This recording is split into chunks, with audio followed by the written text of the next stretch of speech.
O Supremo Tribunal Federal, STF, rejeitou nesta segunda-feira, 18, denúncia apresentada contra o deputado federal Eduardo da Fonte, PPP, dentro da Operação Lava Jato. Com a decisão, o parlamentar, acusado de corrupção passiva, fica livre de responder a um processo penal no caso. Foi a terceira denúncia rejeitada nesta segunda-feira. Antes, a segunda turma do Supremo havia rejeitado denúncias apresentadas contra o deputado José Guimarães, PTC.E.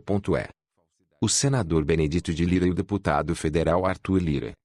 A denúncia contra Eduardo da Fonte foi rejeitada por 2-1. Votaram por arquivar o caso os ministros Dias Toffoli e Gilmar Mendes.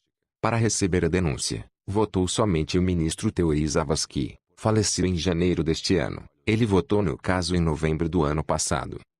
Não participaram da decisão os ministros Ricardo Lewandowski e Celso de Mello, ausentes da sessão desta segunda, 18. Lewandowski está em licença médica e Mello não compareceu. Ao final da sessão, o gabinete de Celso de Mello informou, pela assessoria de imprensa do STF, que ele teve pressão alta e faltou à sessão por recomendação médica. Atual relator da Lava Jato no STF, Fachin também não participou do julgamento porque Teori Zavascki já havia proferido voto no caso. Eduardo da Fonte foi acusado de supostamente intermediar uma negociação entre o ex-presidente do PSDB e ex-senador Sérgio Guerra, morto em 2014, e o ex-diretor de abastecimento da Petrobras Paulo Roberto Costa para barrar, em 2009, as investigações da CPI da Petrobras no Senado. Em troca, o PSDB receberia R$ 10 milhões de empreiteiras contratadas pela Petrobras. O caso começou a ser analisado pela segunda turma em novembro do ano passado, mas após o voto de Zavascki, Dias Toffoli pediu vista do processo, argumentando que precisava de mais tempo para analisar o caso. Durante a sessão, o advogado de Eduardo da Fonte, Hamilton Carvalho, diz que não há na denúncia provas concretas contra o deputado.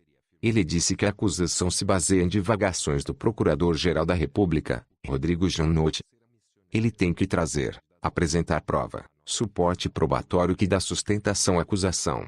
Tem que trazer esses elementos que certifiquem que é plausível a pretensão acusatória, protestou o advogado. Denúncia. A denúncia inclui um vídeo, gravado no Rio de Janeiro em 21 de outubro de 2009, que mostra uma reunião entre Eduardo da Fonte, Sérgio Guerra, empreiteiros e o ex-diretor da Petrobras Paulo Roberto Costa. O encontro ocorreu 2 meses antes de a CPI ser encerrada no Senado.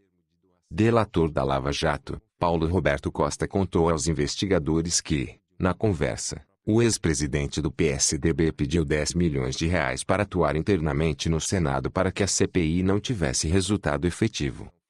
Segundo Janot, um dos objetivos da comissão era investigar indícios de superfaturamento nas obras da refinaria de Abreu e Lima, em Pernambuco.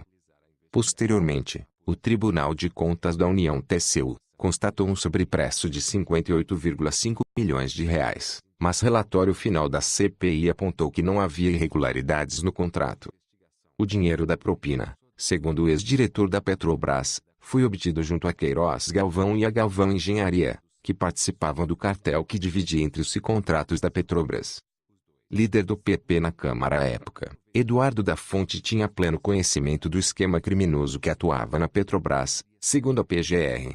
O PP buscava a permanência de Paulo Roberto Costa na diretoria de abastecimento, que desviava recursos para o partido. Lembrando que ano que vem tem eleições e que não podemos eleger nenhum político citado na Operação Lava Jato, temos que limpar esse país com o nosso voto. É isso aí, pessoal. Se você gostou dessa notícia, acione o sininho e se inscreva no canal. Um forte abraço e que Deus abençoe.